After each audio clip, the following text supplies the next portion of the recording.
You may still be riding high from the excitement of this week's CMA Awards. I know I am. So have you ever wondered if being on stage like that could actually become a reality? Well, founder and president of Now Hear This, Bruce Wozniak, is here to tell us if it is realistic for up-and-coming performers to be successful. Good morning. Good morning.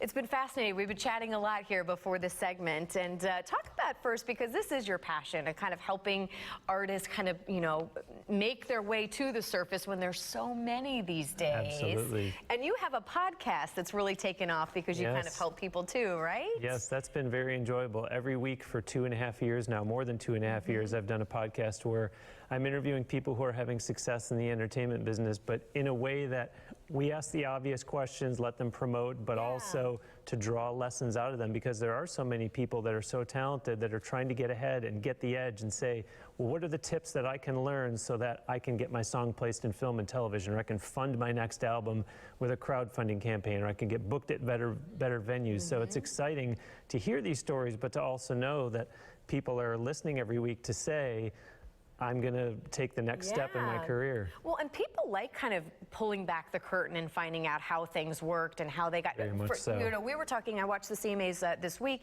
Maren Morris, she got up, accepted her award, and said, listen, just last year, I was watching at a bar across the street the CMA Awards, and here she was not only performing, but then she won an award.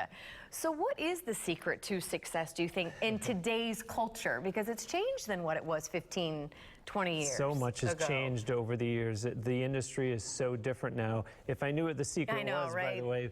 Yeah, but so much has changed that one thing that has not changed is it still boils down to good old-fashioned drive and hard work, because a lot of people have the talent, but they don't realize and understand how much time and hard work they really have to put in. Some of it, is being in the right place at the right time. Obviously, if you're in LA, New York, or Nashville, maybe Las Vegas, you're going to get discovered maybe a little faster, but people are being discovered online through things like YouTube, through things like SoundCloud, things like Reverb Nation. There's a lot of different platforms out there now. What are your favorite ones? What do you recommend people? Do you recommend, if someone is, if there's parents watching this morning that has a teenager or a high school student, do you say upload videos, go ahead and do it to YouTube, or what are your favorite ones? What do you suggest? The thing with YouTube, people don't realize, is it's actually the second biggest search engine in the world, second only to Google, and it's no surprise since Google owns YouTube. But absolutely to upload to YouTube and some of these others, but there's even platforms out there where you can just sit and perform at home and broadcast it. And I'm not even talking about Facebook Live, but that's another tool that musicians are using to their advantage. But things like concertwindow.com, stageit.com, these are platforms that you can use to, again, touch people who are nowhere near your local area, but someone may see you who otherwise wouldn't if you didn't put yourself out there online. Too many people get so focused on making their songs so perfect, songwriters I'm talking about. They spend all this time and they never come out of their house, they never go play the songs out anywhere, or they don't want to put them out. There's a fear, a lot of people, I don't want to have my songs stolen. Well, that's what copywriting is for. But if you just keep those songs to yourself forever, no one's ever going to hear them, no matter how much time you spent perfecting it. So fascinating. Well, what is your advice, kind of your take home for, again, everyone is chasing this dream of, I want to be on the CMAs, or, what the American Music Awards coming up as well. What do you tell families kind of as they start this journey?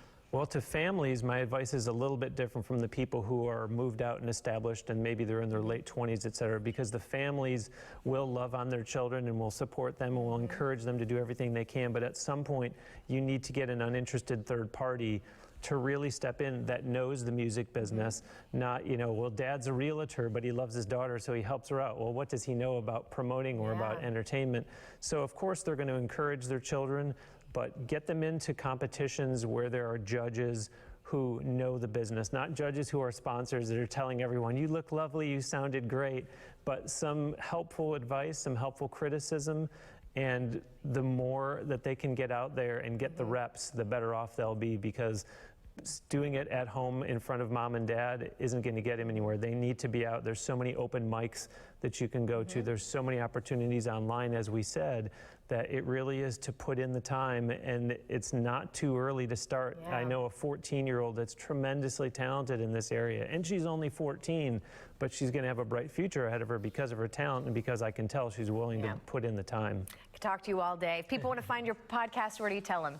NHTE.net. It stands for Now Hear This Entertainment. NHTE.net, and there's links there to get it from iTunes, Google Play Music, Stitcher Radio, and SoundCloud. All right, sounds good. We hopefully can get you to bring in some of these artists on our show if you got someone up and coming. Great. Thank you so much. We appreciate it.